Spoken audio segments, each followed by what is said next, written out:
I have no problem with taking advantage of stupid people because if you're willingly ignorant and stupid, you deserve to have your money taken from you. Okay, that's all I gotta say. But the fact that it's going directly into Trump's hands is another story.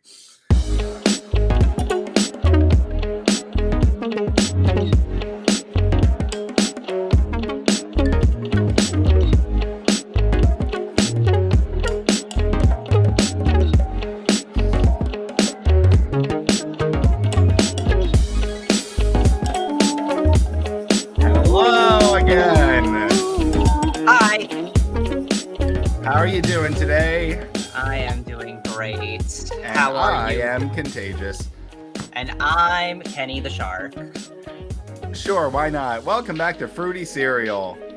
Oh my goodness. I'm Cereal and he's Fruity today. Also, sometimes we're the other way around. I'm also a mess today. I am very sorry. I have COVID. I went 2.5 years without getting it, but it finally came and kicked my ass hard. Yeah. Oh, Lord. Poor Connor has Cronova. Here's how you know it's bad for me. Number one, I don't have a festive holiday sweater on, and we're like a week away from Christmas. I'm reusing a mug of the day because I can't go into my collection because I'll risk like infecting my family. So I have to use the one mug that I know I've been in contact with. So there's that. So yeah, and I haven't shaved, so I look like, Tarzan's ugly stepbrother. But here we go on the road to recovery. Tarzan's usually depicted as being clean shaven, though. How? Explain it. Good question. I can't. Good question. Again, I can't. This always bothers me about like Tarzan adaptations. Number one, the man is living in the jungle. He has no access to modern healthcare. So he's never seen razors. He's never seen toilet paper. He's also never seen a toothbrush. So why the fuck would Jane run into the water and kiss him on the mouth? That man is a mess. I mean, that's probably why he's white and has dreadlocks. Because that is the only acceptable reason for why he would have dreadlocks. Yeah, because his hair would probably be moldy and like it would stick together. I'm not nearly qualified to talk about locks in any capacity, but well, yeah. I have a problem with Tarzan. That's where I'm going with. Anyway, Kevin, how was your week? My week's been pretty good. My sister just like sold her house, so that's fun, and we're gonna go to Florida over the holidays. Okay. That's fun. Florida. Are you going to any of the theme parks? I don't think so. Probably not. I don't think so. Probably not. Fair enough. Okay. I'm trying to figure out a smooth transition to incorporate this, but Kevin, I think we have some guests here with us today. We do? Do we? I don't know. Maybe we can encourage them to come out of hiding. Can we? Here's one and two. Welcome to Fruity Cereal. Just yelling that took the air out of me. God. Hello, everybody. Hello. Please welcome our guests, Brielle and Guerlain from the Empty the Bench podcast. 5 more minutes, Mom. The newest addition to the podcast network, I might add, and it is one of the most entertaining. Thank you. Before we go any further, I just want to say, elephant in the room, Guerlain, you have a very distinct honor, sir. Do you happen to know what that honor is? I would take a wild guess and say that I'm the only one straight here. And he's got it. The inaugural straight heterosexual man on Fruity Cereal. Congratulations. If I had a crown, it would go right there.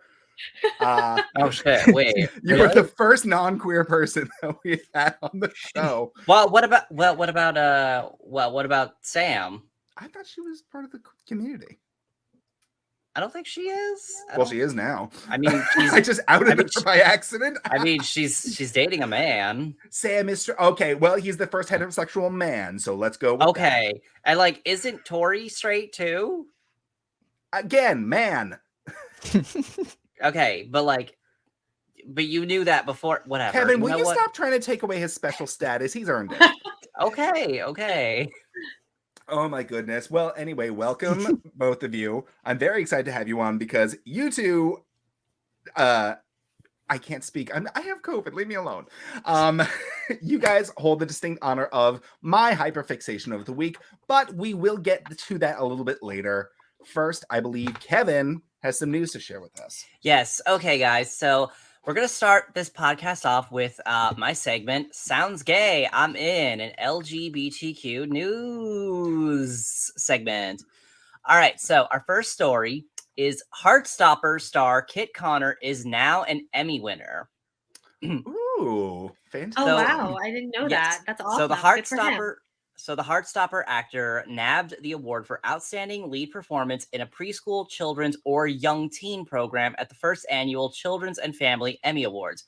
And he's not the only one. In total, the show won 5 awards for the night, proving that we already knew it's a masterpiece through and through. Oh, that's wonderful. Good for them and good for that whole show. That's great. Have you guys seen Heartstopper? I have not. I know that's bad, but I just haven't. I've heard. It's okay. I actually haven't either, but I've heard great things about it, and I will get around to it. Yeah, I've read the comic, so I know like what it's about, and I know that it's pretty like match for match to the comic. So I'm excited to watch it. It's just been a matter of like I didn't have time. Yeah. You know, dedicating your time to shows is, especially shows nowadays, like every show is like serialized. Mm-hmm. Kind of like this podcast. That's why it's called Pretty Serial.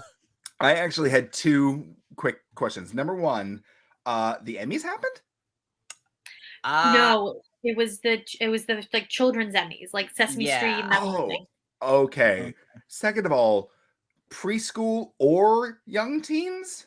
Yeah, that preschool, like children's, or young teens. Yeah, I know it just seems like such a big disconnect. Like I'm picturing young teen like something like Heartstopper, and then preschool something like Sesame Street. I mean, yeah, they going head to head. You know. Well, I don't think they're in this. They're not in the same category though. Like it's still like it's the same ceremony, but I don't think they're in the same category as each other. Okay. It just, I don't know, the way you phrased it, I was like, what a bizarre like category name.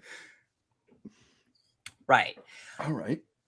Okay, so the next story is it's time to meet the queens of RuPaul's Drag Race season 15. Get ready, kittens. RuPaul's Drag Race is back for season 15. The queens are hitting the runway for an epic 2-part premiere on Friday, January 6th at 8/7 Central on MTV. This time around, 16 queens will be click-clacking into the workroom, looking to be crowned America's Next Drag Superstar. RuPaul's Drag Race Untucked is also back to showcase all of the backstage drama. The queens aren't the only new additions to the season. This year, the crown includes a $200,000 cash prize, the largest in history of the flagship series. And the queens are Amethyst, Anitra, Aura Mayari, Irene Dubois, Jax Loosely. I'm not sure if that's 2 queens or 1, by the way that they're. Anyway, Deluca, Lux Noir London, Malaysia Baby Doll, Marsha, Mistress Isabel Brooks, Princess Poppy, Robin Fierce, Selena Stitties, Sasha Colby, Sugar, and Spice. Okay, first of all, do we really want to take back January 6th? I was gonna say that, like January 6th. What a date! I know, really. Do you really want to know where I was January 6th? I honestly can't get over that there's audio. many different ways that you can kill congressmen. I don't know the actual song. That's the only way I know that. I actually have heard the actual song, but I can't listen. I actually have listened to Midnights. But I listened to it after I heard that remix. So every time I hear that song, I'm just thinking about the remix. She's really saying, do you really want to know where I was April 29th? April 29th. Yeah, because the song is about like infidelity and stuff. Yeah. I think like she's the one who was cheating in the song. I don't ask Brielle, you know this. You know the song, I right? like Taylor Swift. I definitely like Taylor Swift, but I don't know any of the lore. I don't know any of the back like behind the scenes she stuff. has so much backstory now. Because the way that I think about like musicians and artists and things like that is like I'll just forget about them. So like I'm a very big fan of like Bastille, and like they came out with an album, and like my friend was talking about it, and I was like, oh, when did they come out with an album? And she's like, a couple months ago. And I was like, oh, I had no idea. I'm so bad about like following people that I like. I never know when they're doing stuff, and I'm always like pleasantly surprised. That's the perfect way to experience it, though. It's like, Yeah. oh, that was a nice thing to wake up to. Yeah, like I woke up and I was like, oh, Taylor Swift has a new album. That's cool. Like, and I went on with my day. Right. Excuse me. All right. Well, anyway, what's kind of crazy about this season is that Sasha Colby, she's like a really huge drag queen, like already. Like she's like the self-proclaimed, like, you know, I'm your favorite drag queen's favorite drag queen. I had seen that clip. Of And her some people saying are that, saying that like her being on Drag Race is like Beyonce being on American Idol. Then how come I've never heard of her? Well, I don't know. I guess I'm not going to be that asshole, but like, there's that. Well, I don't know. I guess you're not big into drag, I guess. I don't know. Okay, fair enough. All right. Okay. Yeah, so and also I talked about this with Nick on Beyond the Bench, but Ariana Grande is going to be the premier guest judge. I did see that, yeah. Yeah, and it's funny enough because this is not the first time that she's guest judged on Drag Race, but she did back in season 7, but she wasn't as big of a star as she is now. Yeah, she was still doing Nickelodeon stuff back then, wasn't she? I think that she just I think that Sam and Cat just ended around that time. Good for her. Yeah. Oh boy, Sam and Cat. That show is weird as hell. Have you guys seen that show? Ugh, no. I've seen like episodes here and there, or clips. It has the same manic energy that all Dan Schneider shows do, and I never liked really any Dan Schneider shows except for like All That and the Amanda Show, so I never really cared to really sit down and watch them. I mean, they're objectively like not good. Yeah. Brielle and I had this exact conversation on the way to brunch one day, and we were talking about just like the types of humor that they use in those shows, specifically with lines relating to like characters who have to use ointment. Yeah, it's a very specific. They thought that the word ointment was like the height of comedy. Yeah, it is. That's true. And also making fun of characters with like physical deformities, like Lubert with his mole. Like, yeah. Oh, yeah. I don't know. I really. Yeah. We could go into that. We could go on and on about Dan Schneider shows, but maybe on 5 more minutes, Mom, we could do that. Perhaps. Yeah. I love Mayhaps. how you guys' head tilt was like perfectly synchronized. It was. Okay, so last story is President Biden signs the Respect for Marriage Act. Now we all wait, Connor, was that? Did you? What? What was that? What was that What? noise? I heard I heard a noise that like someone I was made. snapping. Oh, you snapped. Okay. Yeah, I was snapping. I'm sorry. It sounded like someone blew a raspberry. Oh, No. I was like, oh no. Could you imagine, like, we invite them on and we find out one of them's a bigot? Oh no! Just like horrible misfire on the guest spot. Yeah, Oh, guys, no. What if, sorry, I oh no, have to we tell you invited something. freaking Millie Bobby Brown on the show. Yo. God. Okay. So, America made a step in the right direction on Tuesday, December 13th, as President Biden signed the Respect for Marriage Act into law. The law mandates federal recognition of same-sex and interracial marriages.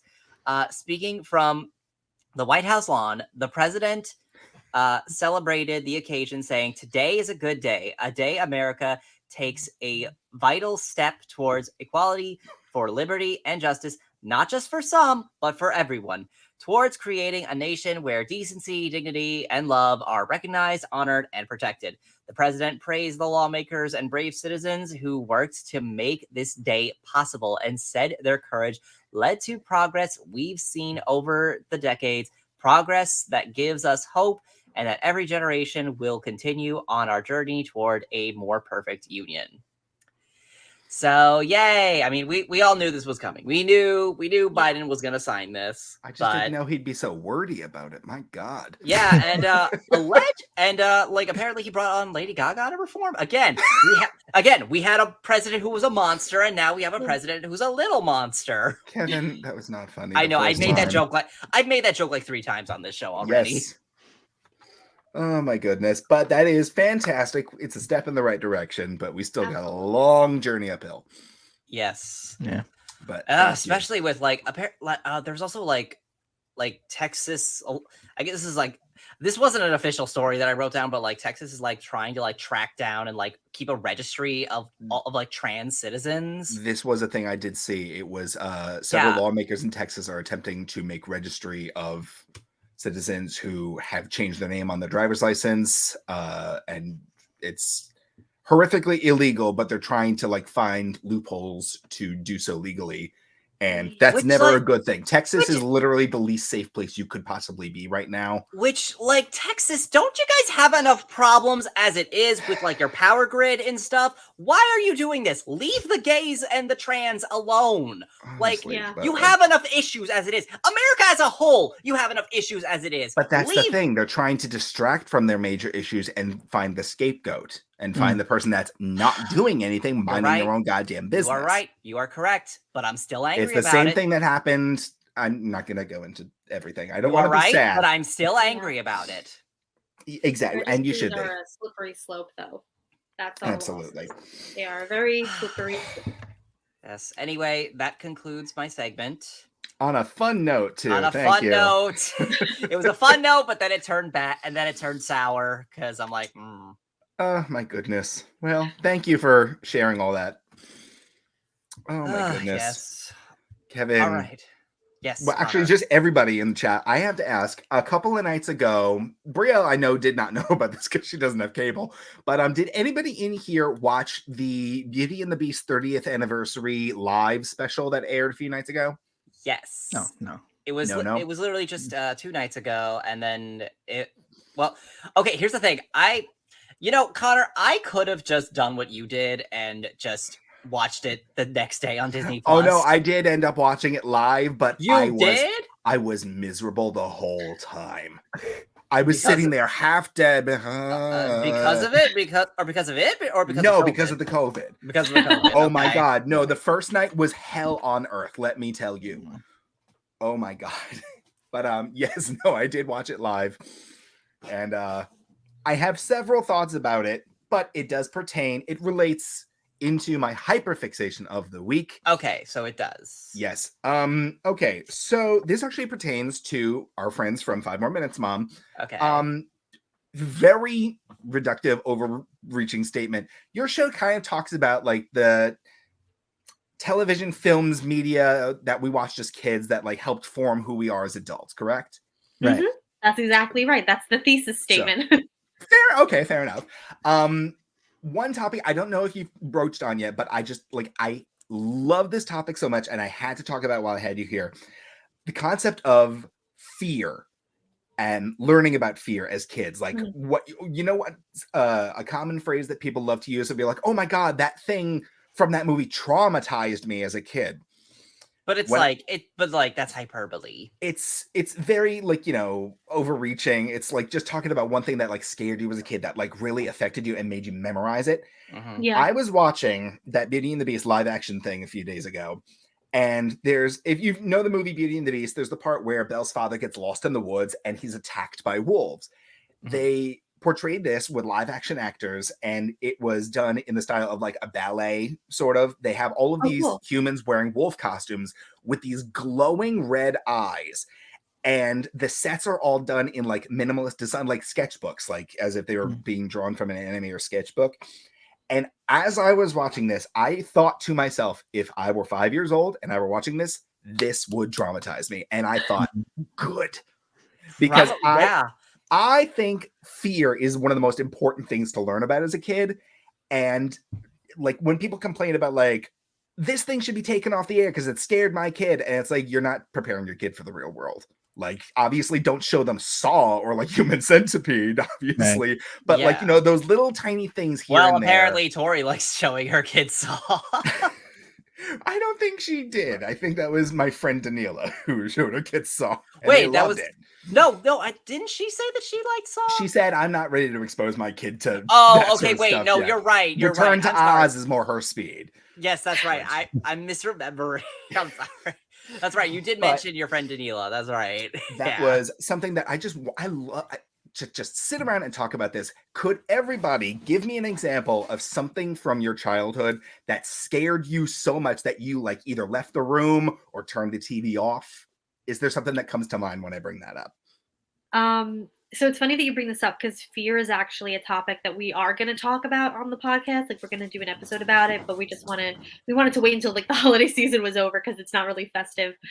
Okay. But I actually have a perfect example, and it's funny because I mentioned it during my maid of honor speech when my sister got married because it kind of involves my sister. So the thing that I always think about when I think about being a little kid and like getting scared is, funnily enough, it wasn't really a kids movie that I was watching.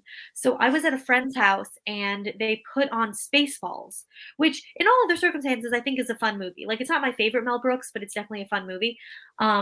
And there's a part in Spaceballs where they do a parody of the alien scene where the alien bursts out of the guy's chest. And what's very interesting about that scene is that it's funny up to and after the alien bursts out of the guy's stomach. But when the alien actually bursts out of the guy's stomach in Spaceballs, it's actually kind of scary. They play it pretty straight. And then the alien starts like dancing and singing, and then it's funny again. So picture me, little Brielle. I was like 7 or 8, and we're watching it. We're having a good old time. I'm missing half of the jokes because like they're kind of adult and Star Warsy, and I only knew a little bit of Star Wars at the time. And we get to that part, and the alien bursts out of the guy's chest, and I didn't scream, I didn't run away, but my heart stopped. Oh no. And then it started beating again. And I didn't tell anyone. And then I went home and I could not sleep. I was terrified. And so I told my sister, who was, if I was 7, she was like 5. I was like, hey, Dana, let's have a sleepover. So I made her come into my room, lay in bed with me. We had all the lights on, and I stayed up all night reading books with her, like Dr. Seuss and all those books. She eventually fell asleep. I stayed up the whole night. I could not sleep. And for the rest of that week, I was like terrified. That's incredible. I love that. I love how Yeah. you've like incorporated your Right. sister into the scam to be like, she'll never know that I'm scared if I like pretend to be a good big sister and read books to her all night. Yeah. And Like, it's actually, honestly, despite me being terrified, it's actually one of like my favorite memories because I remember feeling safer with my sister there. So like, aw, but like I remember feeling safer with my sister there, even though she was like 5. What could she do against an alien? But I mean, fair enough. yeah, that's like the it traumatized me, you know. That is incredible. I love that one. Yeah. Guerlain, Right. do we have one from you? There's a few actually. Honestly, Like- there's no limit. Please tell. Yeah. I don't know. I just had such a hyper active imagination as a kid, still do to this day. But as a child, it was just on 100. For some reason, anything that was fictional terrified me because I always thought of it becoming real, like in real life. Like for example, do you guys remember in kindergarten those jumpstart games that we used to play? Oh my God, yes. Yeah. Yeah, that's vaguely. it's a distant memory, but I get it. Yeah. It's far out there. There was one where there was like a rabbit. The rabbit was the teacher. He would hop in. He was like, "Hey kids, welcome to kindergarten. Come into the building." You click around, and for some reason, that rabbit just scared the living bejeebus out of me. That I would go home, and say I'll take a nap after school or whatever. I'll take a nap on my parents' bed. I'll wake up and I'm alone, and I can't help but think that rabbit is outside the door right now. And if I get up off the bed, open the door, the rabbit's gonna be right there. Like, but I'll share one though. I'll share one that pertains to the holidays. It was my mom and my aunt. We went to the mall and just doing some holiday shopping, I believe. And a salesman stops them. It's like, hey, for the holidays, do you guys want this dancing tiny Santa? You know, those robotic dancing Santas that's Yeah. on the little thing. They scared the shit out of me. They scared the living shit out of me. Because my other aunt has one, and my cousins used to tease me with it, like chase me around the house with it. So when the salesman came up to my mother, I was like, "Oh, you should buy this." Blah blah. I'm in the background going, "No, no, no," and she goes, "You know what? I was thinking about buying this." I think we was in Macy's. I bolted through the clothes. No! You just hear this little kid screaming no as they're running through clothing, running through the hangers, running through the racks. No! To this day, I don't remember who caught me, who stopped me.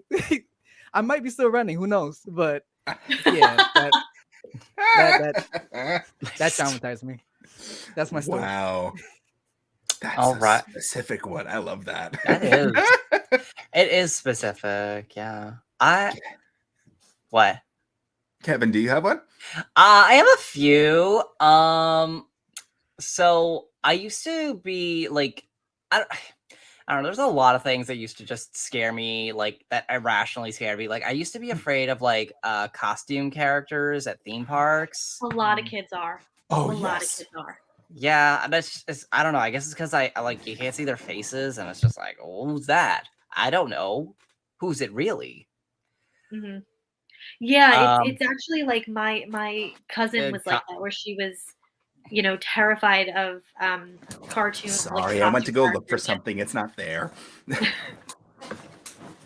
I had a photo of me at Universal when I was like, I don't know, 11. Same thing. The costume characters terrified me and I wouldn't go near them. So my father has a photo of me, and in the background, there's like Chucky and Angelica from the Rugrats because I wouldn't go near them. And my father's like, no, we have to get a photo with them. You love the Rugrats. I'm like, yeah, but no. But Yeah, anyway, but no, sorry no. to take your segment. Please continue. Yeah. Another thing, you guys remember Zoo Books? Oh, Yes. yes. Everybody Okay, loves Zoo Books. So do you know how like in the middle, like they have like a full spread of like animal photographs? I knew the commercial. My family never got me Zoo Books. We weren't rich. Okay, well, I had like the old Zoo Books, so I think they were like hand-me-downs, like from like my uncles or something. I don't know, I'm not sure, but like in the Birds of Prey one, they had like a spread of like this photograph of a hawk, and it's like a really close photo of it's like a really close personal photo of this hawk, and that scared the hell out of me. Like I was like my sister would chase me around with that thing. Oh my god. Yeah, it scared me. I was like I was so scared of this bird. This is why you don't like birds, isn't it? I love birds, but you freaked out when you saw a dead bird on the sidewalk once. Well, dead bird is different than a bird. Okay, well, I do have some trauma when it comes to dead birds because I was on the beach one time and I almost stepped on like a dead seagull that was like burnt to a crisp. How? I don't know. But it was like I remember it being like a rotting, charred. I think it was charred. It was either charred or was rotting. Either way, it was skeletal. It was a skeletal. How did this happen? What did that to this bird? Good question. You will wonder that to your grave, because I didn't fucking know. Because I don't fucking know. I was 5. Horrifying, Kevin. You stumbled upon a crime scene, or like a cult massacre. Oh my god, that was chilling. Yeah, and I almost stepped on it because I wasn't paying attention. And yeah, I think that's where my trauma came from. Okay, that's a very good reason. Another thing that terrified me as a child were the ghosts in the Tower of Terror. Not the ghosts in the Haunted Mansion, and not the Tower of Terror, not the drop in the Tower of Terror, but the ghosts in the Tower of Terror. So weird, I know. I get it though. Well, I absolutely get it. Because they're like you see them when they're alive in the pre-show. You see them living their lives, doing their thing as real human beings. Yeah. And then you're faced with this like like image of like, you know, we are dead, we know we are dead, and there's nothing we can do about it. Why don't you come join us? It's very creepy, it's very eerie, and I love it. And I get why it would traumatize you. Yeah, like at the hotel room, I was like afraid of like the ghosts coming for me. I was like, oh Oh my no. gosh. That's But not the incredible. Haunted Mansion ghosts, though, oddly enough. Mhm. They're a bit more cartoony, I think. They're a bit more like Scooby-Doo-esque. True. Yeah. Yeah. Yeah. But I love them to death. I mean, I would say like the most human of all the ghosts, I think, is probably the bride. Yeah, well, she's probably. she's the only one that's actually scary. Yeah, but she's the best. I love her so much. That was oh god. And what about you, Connor? What about you? Oh well, you said the one what that- would have scared you, but what did? what? Okay, well, I mean, I have talked about this one on the podcast before when we had Tori on as a guest, Tori of the Oz vlog. I mentioned, like, you know, I'm a huge Wizard of Oz fan. Like everybody who's ever met me knows that. But when I first saw the movie when I was like 2 years old, I was like, you know, it's beautiful, colorful, musical, whatever. The Wicked Witch scared me like any other kid did, but I wasn't so much scared of her. The scene towards the end of the movie where Dorothy throws the bucket of water on her and she starts melting. She starts screaming in pain and is saying, I'm melting, I'm dying, I'm in agony. And that scared the hell out of me because I'm an empath. I felt pain and I was like, I can't. I would leave the room. I would tell my mom, fast forward through it. I cannot do this. And it didn't really traumatize me, but like, oh God, I'm trying to think of like, this one, I think you're going to make fun of me because this was like, again, 11 years old, 2004. Okay. So yeah, 11. I'm in Florida with my parents. We're doing the Universal trip and whatever. We're in the hotel room, right? I just get back in from going to the pool. My dad's flipping through the TV and he's playing the movie Carrie, which is now one of my favorites. But at this point, I had never seen it before. And I'm just seeing this like pretty girl up on stage. She's got a tiara on. She's smiling. She's happy. Then all of a sudden, bam, she gets a bucket of blood dumped on her head and she's like sobbing, crying. And I'm like, oh my God, who would do this to? And then people start dying. Yeah. I ran into the bathroom and I told my dad, I am not coming out of this room until that TV is off. And then my mom finally said, Kevin, turn the TV off. You're scaring him. He finally reluctantly turns it off because my dad has a weird crush on Sissy Spacek. He thinks she's the most beautiful woman on the planet. I don't get it, but then again, I'm gay. So he turns it off, but it then like my mom says like, hey Connor, can you go get some ice from the ice machine down the hall? The entire time I'm walking the ice machine, I am peeking around every corner because I'm afraid I'm gonna see a woman covered in blood coming for me. And it carried over and that's where like a lot of my like not obsessions but like my special interests come from, like places of fear. Like I now have a tattoo of Carrie on my arm.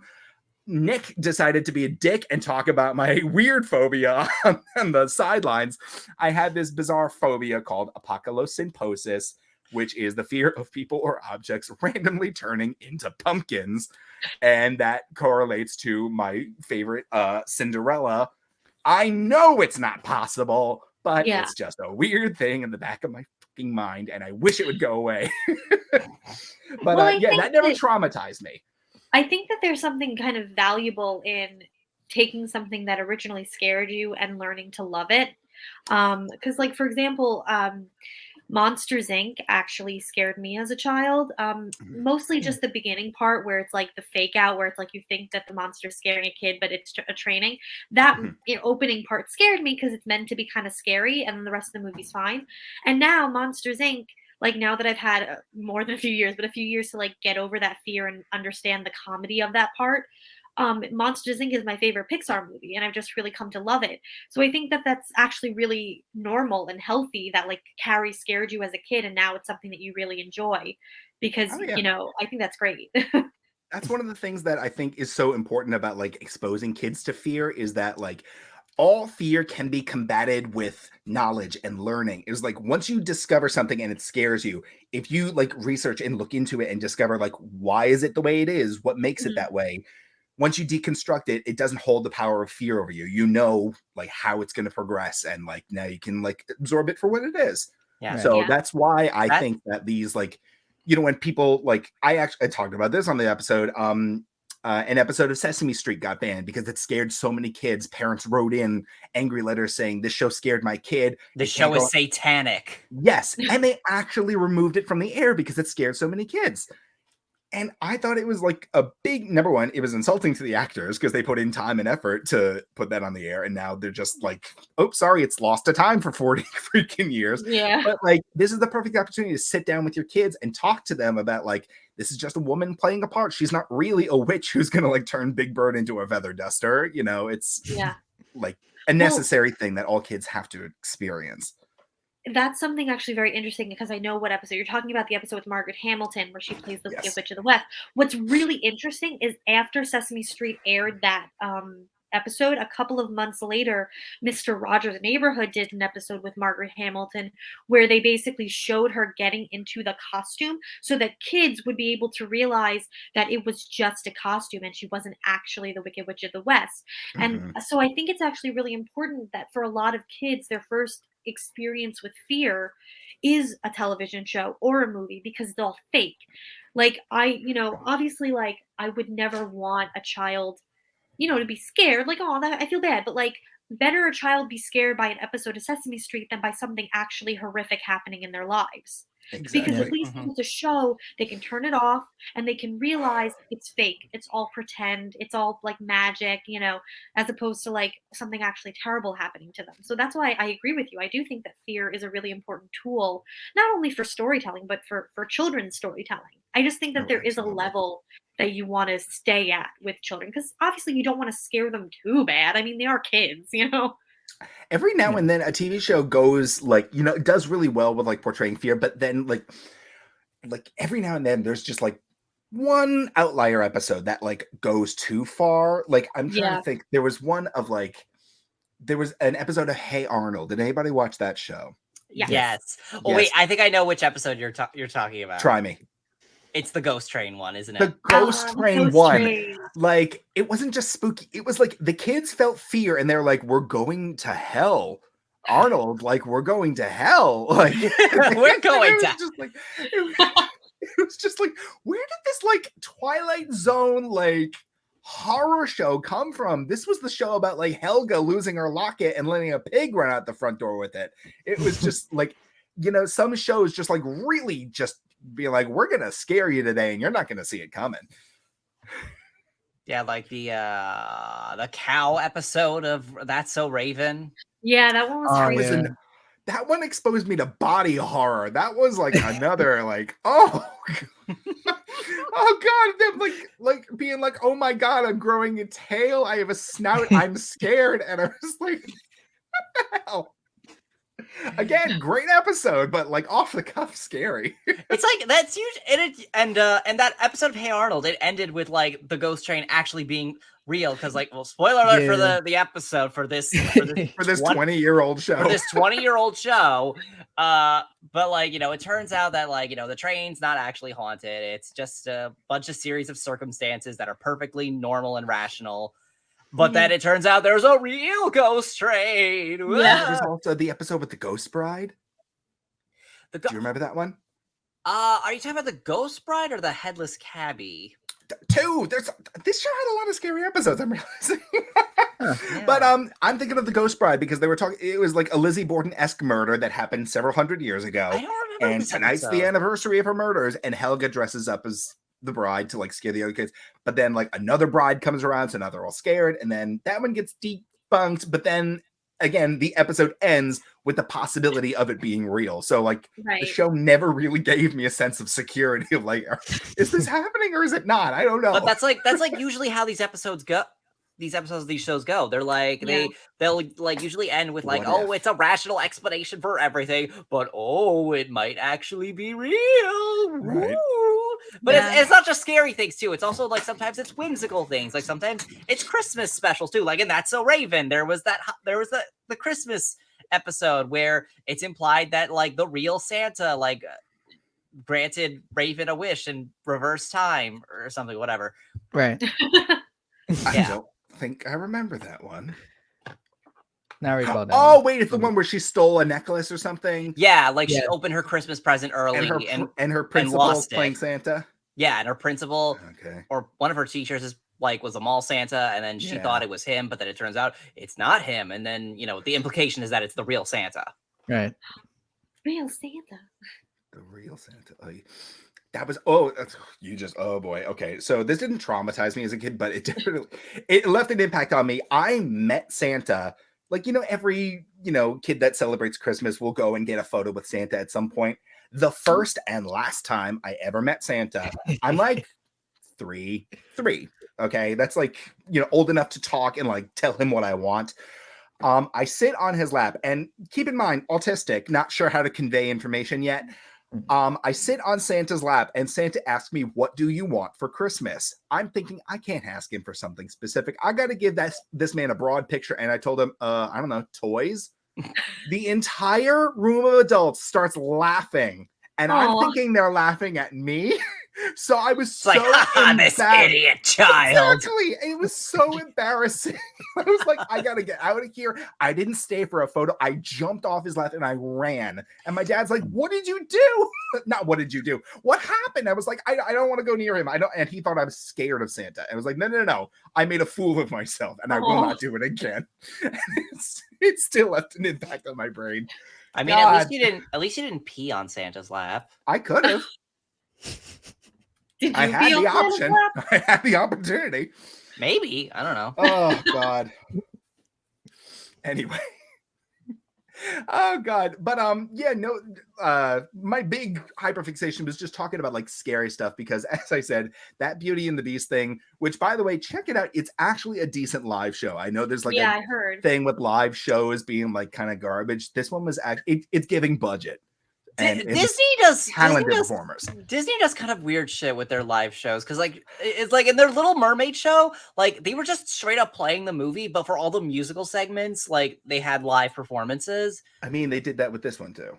Yeah, but they also had other parts of the movie that were live performances, which did they? Yeah, like the wolf scene, like the wolf scenes, both of them. I mean, I guess, yeah. And then you're right. And I thought that's that part with the Belle reprise where she's dancing with all the other bells. I thought that was so weird. This show did it made choices, so it set itself apart from a lot of the other live shows, and some of them were very good. I loved the dancing. The set pieces were fantastic. Yeah. They did a very sweet tribute to Angela Lansbury, which was like, how can you not? It was very, very sweet. But if you get a chance, check it out. That was really a fun show. Okay, but like again, that Belle reprise, you know what it reminded me of? It reminded me of that episode of Don't Hug Me, I'm Scared, the series, with the family episode, and the duck or bird, I don't know whatever you want to call him. Yeah. Like he's imagining his family, but like they're all him because he's so self-centered that like he only cares about himself. So like he basically has a whole family that are like just him. But then like eventually they get into quarrels, and I don't remember what else happened. I think like the red guy had that. The red guy had that too. Well, the red guy had people who had family members that all looked like him, but the duck, like they all literally were him. Oh, I don't remember that well. And I don't know. It's also like, I don't know. It's just there's other TV shows where like the character has like a fantasy, where like a self-centered character has like a fantasy sequence where they're just surrounded by themselves and being like, oh yay, it's me.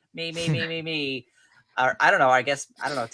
I think Taylor Swift did that in her Anti-Hero music video. I think I don't remember. Oh no! You know what? It's giving that one Beyonce Pepsi commercial. Do you remember the one I'm talking about? It was a Pepsi commercial, right? Yes, I do. Like she's like looking at all the mirrors and like they're all her. Oh yes. Okay, before we continue, I want to say that was my hyperfixation of the week, so thank you for sticking around for that. Second one, talking about traumatizing events. Kevin, you tweeted something out that I need context for, and you're going to provide it now, okay?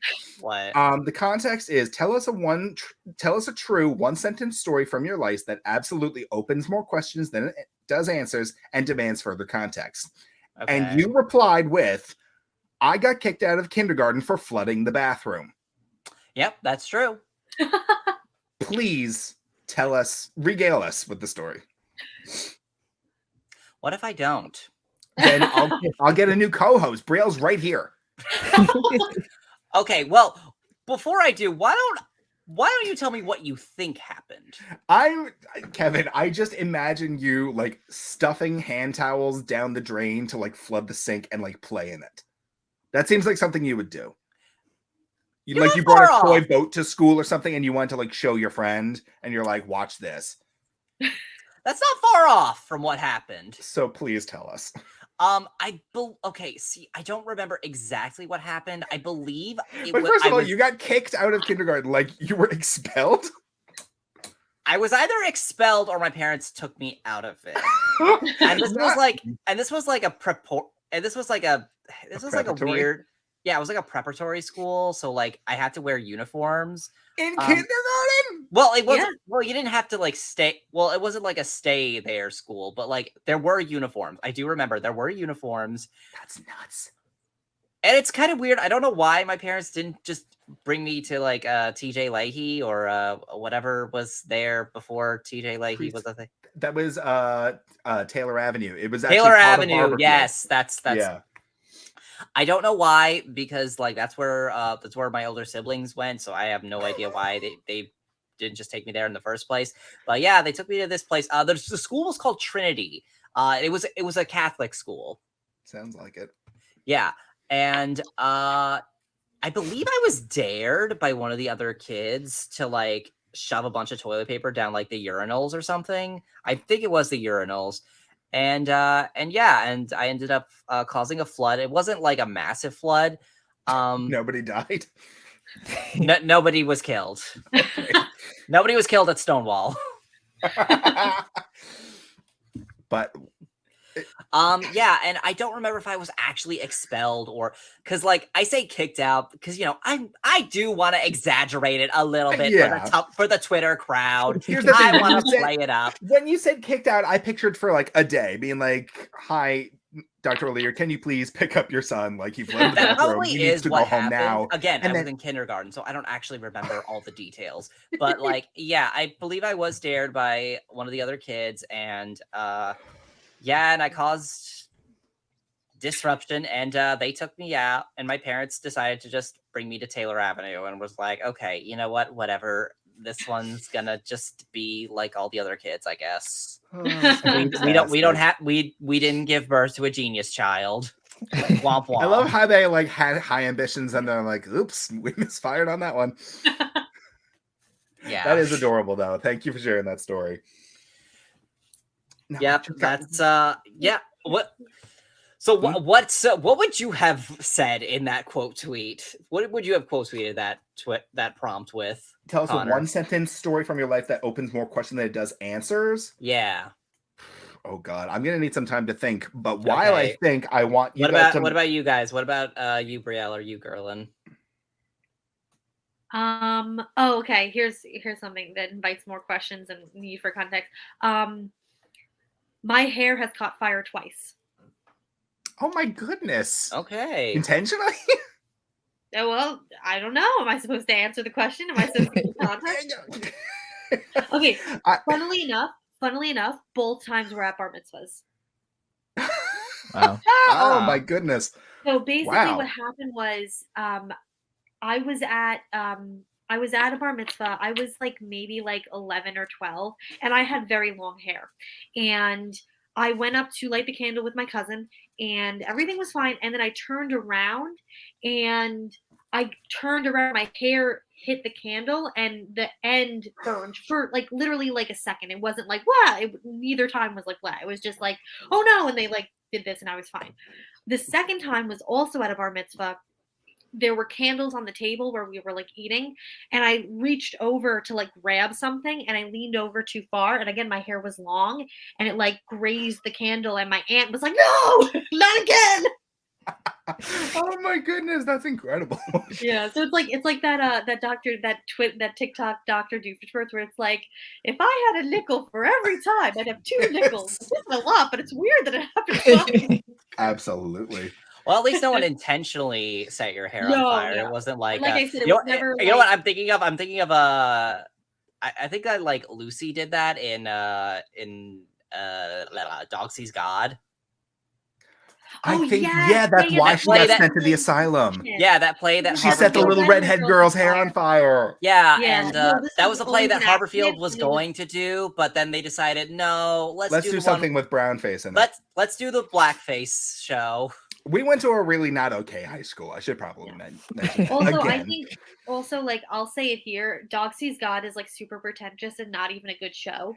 It's not. It's just No, fun to see the it's- characters like in a new medium, I guess. Yeah. But once you Yeah. actually like sit down and read it, it's like, oh, this is kind of It's not a cringy. good show. Yeah, like, no, at it all. is. That's true. That's true. Gerlin, do you have any stories that may make us want to ask questions? I mean, I don't think so. I don't think I have anything interesting.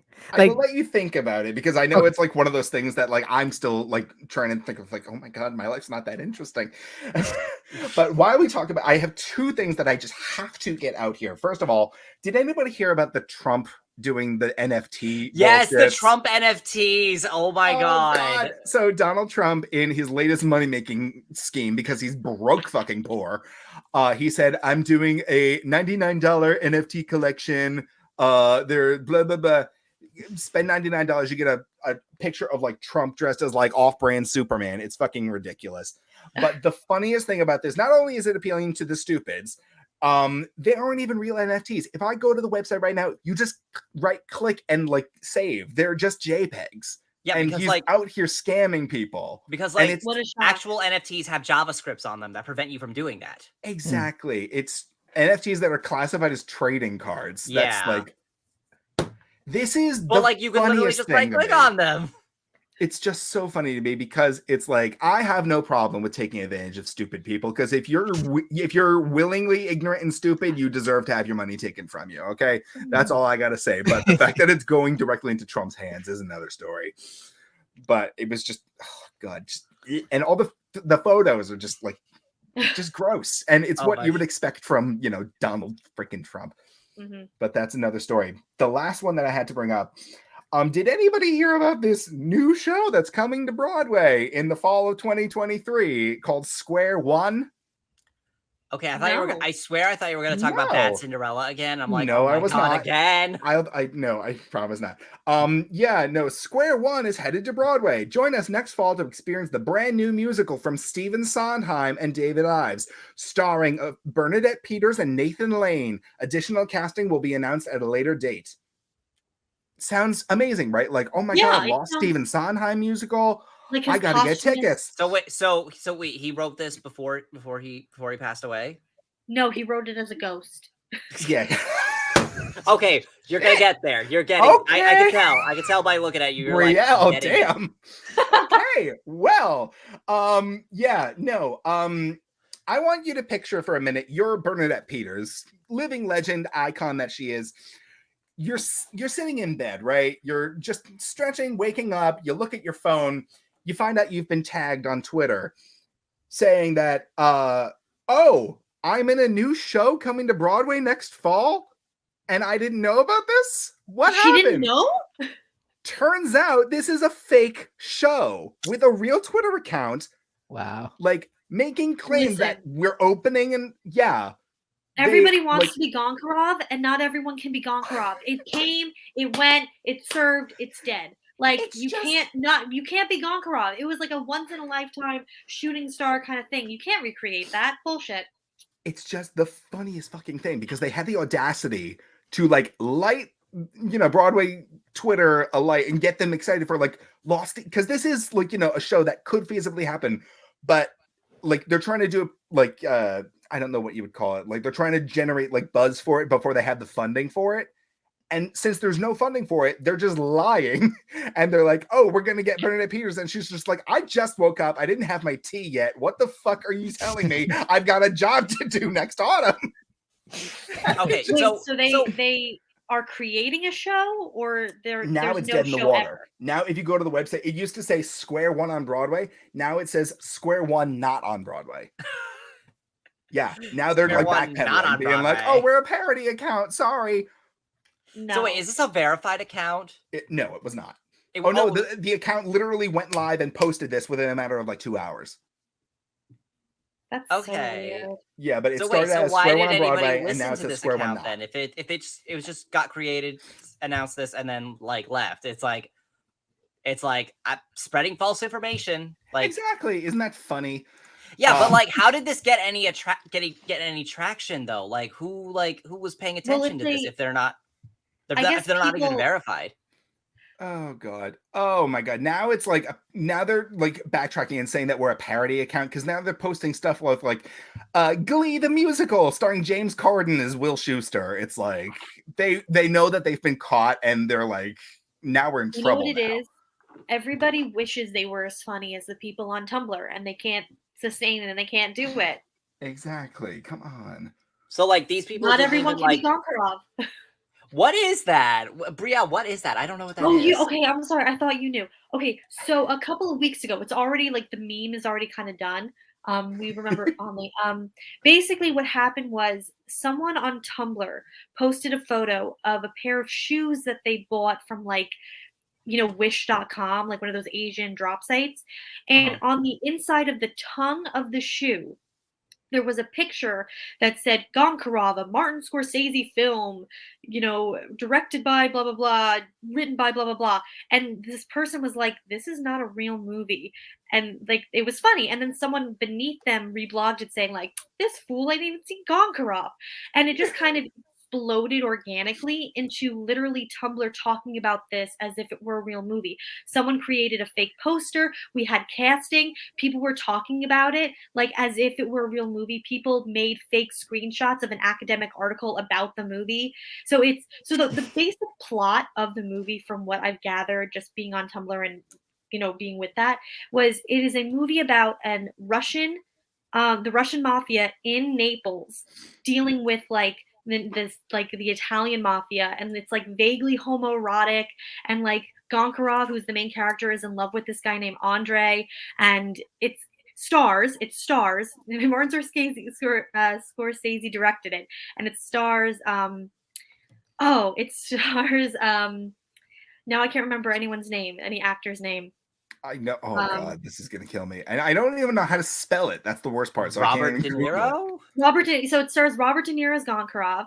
It stars Harvey Keitel as Andre.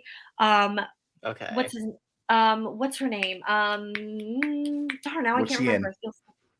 I feel so dumb. But basically, it was all made up. It was all fake. And it was just really fun because everybody was like making up like, oh man, the scene with the oranges with Katya and Sophia was so beautiful and moving. And then when like, Ice Pick Joe got killed on the steps of the cathedral, like what a powerful moment, and the cinematography. And then there was like that's this, fun. and then the best part and the way that the meme like ended was Martin Scorsese's daughter showed him the like fake poster, and he was like, "Oh yeah, I remember directing that." And like, Kevin, this time, and then the meme kind of ended. Kevin, so this is Kevin, like you're about to say it. I was just gonna say that. Yeah, but like it was a fun 2 weeks of everybody just kind of being silly and like when did thinking this happen? It happened like a few weeks ago. Oh, okay. Well, that explains why I don't know. Yeah, it happened. I'm not in the phase where I'm not in the stage where I'm going back to Tumblr.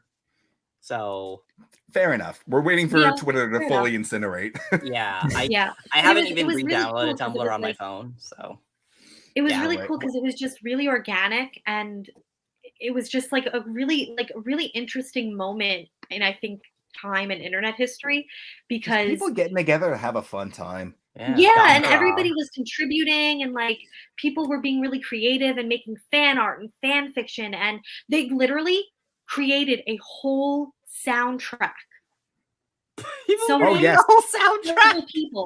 Several people created like a whole like soundtrack, and it's beautiful. It's a beautiful soundtrack, and it reminds me, sometimes when I'm having a bad day that like, oh, the internet's terrible. It's like, oh no, the internet's kind of good because we created this like movie from the 1970s about mafia men, and it was like vaguely homoerotic, and we love it. Okay, so that's kind of like Ratatouille the musical. Yeah, like a bunch of people coming together to create something nice. Yeah, but no Goncharov is one is not like actually. making Goncharov. But If they made anyone a tries, score. I'll shoot them. But like they made a score though. That's like That's another like just like what people are able to do when they come together, and there's no like I don't know. I don't know how to describe it, but it's just like the fact that people are able to make something so wonderful out of just like a silly little joke on the internet. Yeah. You know, that's why we don't discount any form of art. Like it can always lead to something phenomenal. Yeah. I say I use the royal we a lot. You guys can do whatever you want. Throw SpaghettiOs at the Mona Lisa. I do not care. I think we should get ready to say goodbye because we are hitting the 1 hour mark as of right now. We just hit it. But I want to say thank you guys so much for joining us. I had a wonderful time talking with you both. Yes. When can we listen to 5 More Minutes, Mom? So And 5 where? More Minutes Mom airs every Saturday morning at 11 a.m. on youtube.com/ETV network. So yeah. Okay. Do you guys want to plug your personal socials or anything else? Yeah, you can find obviously like 5 More Minutes Mom is 5MMMETB. That's the social for all of the social media for 5 More Minutes Mom. You can find me on Twitter and Instagram at Brielle Carey. Don't mind me. Everything's boring with me. So Oh, No, come on. That's not true. there's nothing to see here. Trust me. Come on, plug it up.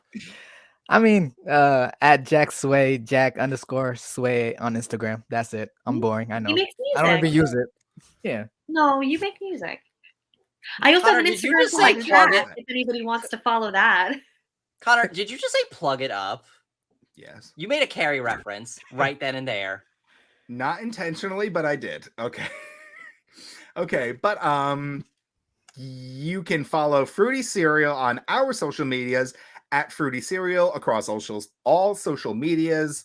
Fruity like the fruit, cereal like the number. Kevin. You can follow me pretty much anywhere at It's Kevin O'Lear. That's ITSKEVINOLEAR. And you can follow me from 6 feet away while wearing a mask for the next 5 days. On social media, you can follow me at Connor K. Fitz on Instagram, on TikTok at Connor K. Fitz92, and on Twitter at Connor F. from LI. Thank you. Oh, are again you for promoting like joining your us. TikTok? Because I have a TikTok too. It's very My silly. TikTok is the only thing that I've got like followers on, I guess. Like Well, everything else same. is just like if you like, I don't know. If you get bored, follow me on Instagram. I don't really post that much on there anyway. My TikTok's the same as my Instagram. So You can also follow my OnlyFans, which just launched a few days ago. Please don't though. Oh, I'm trying to make money. I'm poor. Anyway, thank you so much for joining us. We will see you on the next episode of 5 More Minutes Mom. And we will see everybody else next Sunday at 9 a.m. Next Monday at 9 a.m. Excuse me. I'm sick. Thank you again, and we will see you then. Bye. Thanks for Bye, having everyone. us. Thank you for